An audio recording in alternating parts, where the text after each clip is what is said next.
Richard Ouellette est spécialiste du droit international économique à l'Université Laval. Bonsoir, Richard Ouellette. Bonsoir. On va commencer avec Emmanuel Macron.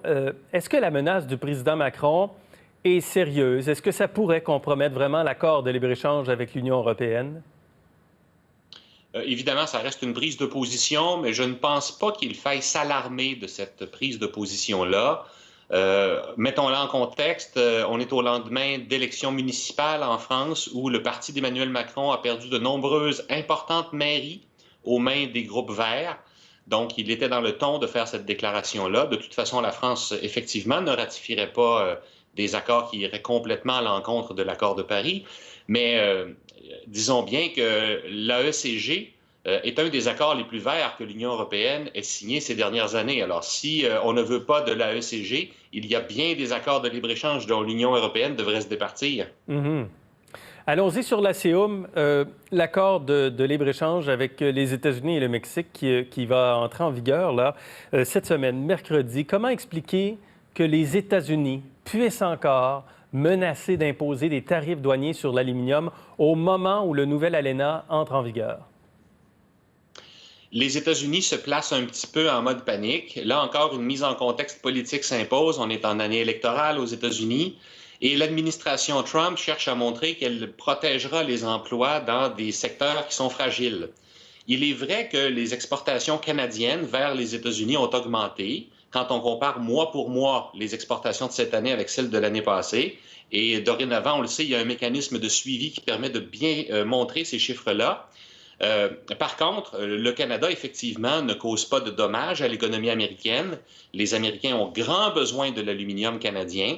Donc, si les États-Unis pensent que c'est un bon moment pour appliquer des droits de douane pour des raisons peut-être plus politiques qu'économiques, ils se trompent. Le premier ministre Trudeau, dans sa déclaration d'aujourd'hui, je pense, avait plutôt raison. Les chiffres sont têtus et on constate bien, donné à l'appui, que les Américains ont besoin de l'aluminium canadien pour quantité d'industries où ils ont besoin de cet aluminium pour la transformation. Mais expliquez-nous le rapport avec la Chine. Est-ce que les Américains soupçonnent que l'aluminium canadien provient de la Chine? C'est toujours en trame de fond, ça. Les États-Unis continuent de soupçonner que la Chine, par toutes sortes de biais, fait entrer de son aluminium, qu'elle surproduit, il faut bien le dire, la Chine surproduit énormément d'aluminium, qu'elle fasse passer cet aluminium par le Mexique, par le Canada, pour qu'ensuite cet aluminium soit transformé et soit exporté tel quel vers le marché américain. Et ça, c'est toujours une crainte. Ça fait toujours partie de l'écran radar des États-Unis quand ils analysent le marché de l'aluminium et de l'acier. Les producteurs américains d'aluminium, cela dit, ne sont pas tous d'accord, n'est-ce pas, pour qu'il y ait des tarifs douaniers comme ça qui soient imposés à l'industrie canadienne? Absolument. L'industrie est divisée. On sait que ce sont deux entreprises qui se font beaucoup entendre ces temps-ci. Magnitude 7 ou 7 et Century Aluminum qui ont un discours qui a ses répercussions sur les discours même du représentant américain au commerce, Robert Lighthizer, mais d'autres entreprises comme Rio Tinto, comme Alcoa, ne sont pas d'avis que le Canada a trop exporté d'aluminium sur le territoire américain et ne sont pas favorables à la prise de tarifs douaniers punitifs contre l'aluminium canadien. Donc, l'industrie est divisée. Le monde des affaires n'est pas particulièrement friand de cette prise de mesure-là. Et si l'administration Trump le fait pour des raisons politiques en pensant consolider certains votes, elle va certainement aussi irriter un grand nombre d'entreprises et une bonne partie de la communauté d'affaires aux États-Unis. Qu'est-ce qui va arriver là si les États-Unis appliquent cette semaine à nouveau des tarifs douaniers?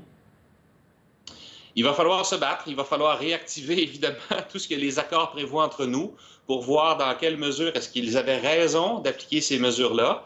La rumeur veut aujourd'hui que ces nouveaux tarifs douaniers soient appliqués en vertu de l'article 232 de la loi sur le commerce international aux États-Unis.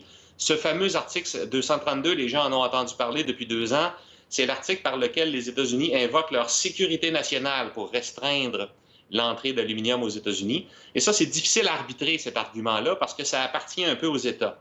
Donc, il va falloir encore une fois faire preuve de diplomatie, de patience et négocier avec les Américains, un peu comme si on n'avait pas d'accord finalement, parce que c'est comme ça qu'il faut le prendre, pour s'assurer d'une bonne entrée, d'un bon accès de notre aluminium sur le marché américain.